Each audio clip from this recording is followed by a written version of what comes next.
आजकल frozen vegetables भी बहुत ज़्यादा मार्केट में आ रही हैं, तो क्या फ्रोज़न वेजिटेबल्स जो होती हैं वो भी उतने ही ज़्यादा न्यूट्रिएंट्स अपने अंदर रखती हैं जितना कि नॉर्मल बाज़ार की जो सब्जियां होती है उनके अंदर होता है? इसका भी तरीका है प्रिजर्व करने का। जी। अगर तो फ्रोज़न वेजिटेबल्स केमिकल्स के साथ स्टोर की गई हैं और सही टेम्परेचर पे स्टोर नहीं की गई हैं, तो उसका न्यूट्रिशन, जितने भी न्यूट्रिएंट्स है उसके अंदर, उसका लॉस हो जाता है। और अगर उसको हम सही से, जैसे हमने फ्रेश वेजिटेबल्स को अगर हमने घर पे लाके फ्रीज़ कर दिया, तो उसका कोई न्यूट्रिएंट लॉस नहीं होता। प्लस जहाँ तक बात रही मार्केट की वेजिटेबल्स की, तो मुझे लगता है कि फ्रोज़न वेजिटेबल्स ज़्यादा बेहतर रहती हैं मार्केट की वेजिटेबल्स से। वो ऐसा इसलिए है क्योंकि जो मार्केट में वेजिटेबल्स होती हैं वो कब की हार्वेस्ट हुई भी, बहुत टाइम पहले की हार्वेस्ट हुई भी होती है। फिर उसमें बहुत सारे केमिकल्स वगैरह लगा के उसको बचाने की कोशिश की जाती है कि वो ना सड़े। जब तक वो आपके घर तक पहुंचती हैं तब तक बहुत लंबा टाइम बीत चुका होता है उसको हार्वेस्ट किए हुए, उसमें केमिकल्स लगाए हुए, उसको स्टोर किए हुए। तो जो फ्रेश फ्रूट्स और वेजिटेबल्स होते हैं वो टाइम, टेम्परेचर और जो ह्यूमिडिटी वगैरह है उन सब से बहुत ज़्यादा उन पे इफ़ेक्ट पड़ता है, उसके न्यूट्रिएंट्स पे इफ़ेक्ट पड़ता है, जिसकी वजह से उसके जितने भी न्यूट्रिएंट्स हैं उनमें काफ़ी कमी आ सकती है। और अगर हम फ्रीज़ कर देते हैं तो उसके न्यूट्रिएंट्स वहीं के वहीं लॉक हो जाते हैं। अच्छा मैम, हम इंडियंस के अंदर ना एक चीज़ बहुत ज़्यादा होती है सभी में कि स्पाइसी फूड बहुत ज़्यादा हम लोगों को पसंद होता है, तो लेकिन ये भी सुना है साथ में कि स्पाइसी फूड जो है वो हेल्थ के लिए अच्छा नहीं है और इससे कैलोरीज, अगर इंसान रेस्ट मोड पे भी है तो भी कैलोरीज बर्न होती हैं। तो क्या ये सच है कि स्पाइसी फूड अगर इंसान खाता है तो रेस्ट मोड पे भी कैलोरीज ज़्यादा बर्न होती है?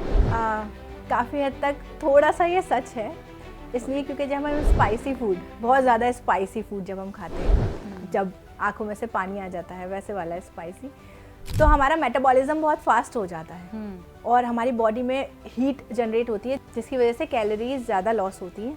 लेकिन इसका मतलब ये नहीं है कि आप बहुत ही स्पाइसी खाना खाएं तो आपकी कैलोरीज बर्न करने के लिए आप बहुत सारा स्पाइसी खाना खाने लग जाएं, क्योंकि इतना ओवर स्पाइसी खाना आपके पेट के लिए बहुत परेशानी क्रिएट कर सकता है। ब्लोटिंग कर देगा और आपकी गट की जो लाइनिंग है उसको इन्फ्लेमेट कर देगा और जलन होने लगेगी सीने में, एसिड रिफ्लक्स भी हो सकता है, ये सब परेशानी तो करता है। लेकिन वेट लॉस के लिए इसका कोई कनेक्शन नहीं।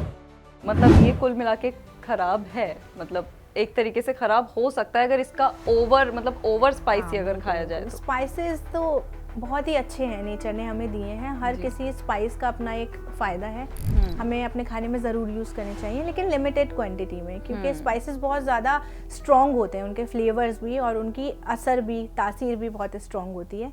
तो अगर हम लिमिटेड क्वांटिटी में करेंगे तो उसके भरपूर फ़ायदे मिलेंगे, और ओवर कंज्यूम करेंगे तो उससे आपके पेट को बहुत नुकसान होगा। बिल्कुल, जैसे वो तीखे वाले गोलगप्पे खाना लड़कियां बहुत पसंद करती हैं तो वो उतना भी अच्छा नहीं है। कभी कभी के लिए ठीक है जी। अच्छा मैम, शुगर की अगर बात करें, शुगर को लेकर भी बहुत सारे सवाल माइंड में आते हैं, क्योंकि ये तो हमने हर जगह ही सुना होता है कि शुगर अच्छा नहीं है हेल्थ के लिए।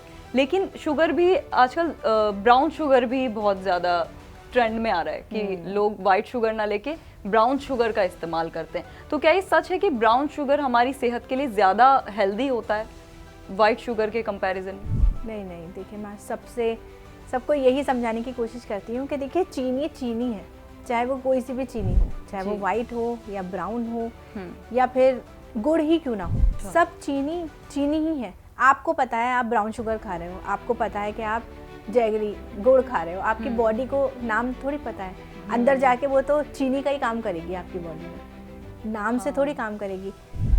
गुड़ में बस थोड़े से मिनरल्स होते हैं, आयरन वगैरह, लेकिन उसमें चीनी का कंटेंट इतना है कि वो मिनरल्स कुछ काम नहीं करते। अगर आपको कुछ मिनरल्स चाहिए तो आप किसी और सोर्स से ले सकते हैं, चीनी वाले सोर्स से ही क्यों।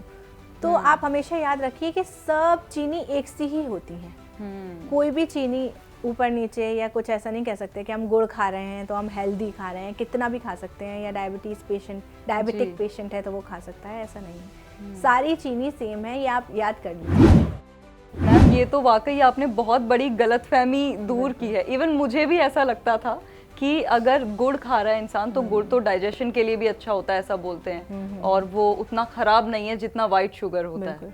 तो आज बहुत बड़ी गलतफहमी आपने हमारी दूर की है और बहुत सारी नॉलेज आपने हमें आज दी है। बहुत बहुत शुक्रिया मैम, आपने हमारे लिए इतना वक्त निकाला।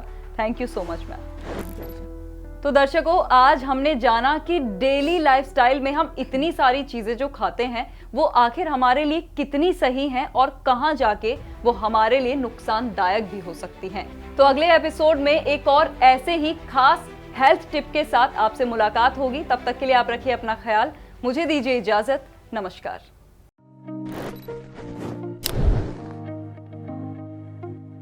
हेल्थ से जुड़ी सभी अपडेट्स को जानने के लिए आप हमारे चैनल को सब्सक्राइब कर सकते हैं और बेल आइकन दबाना ना भूलें।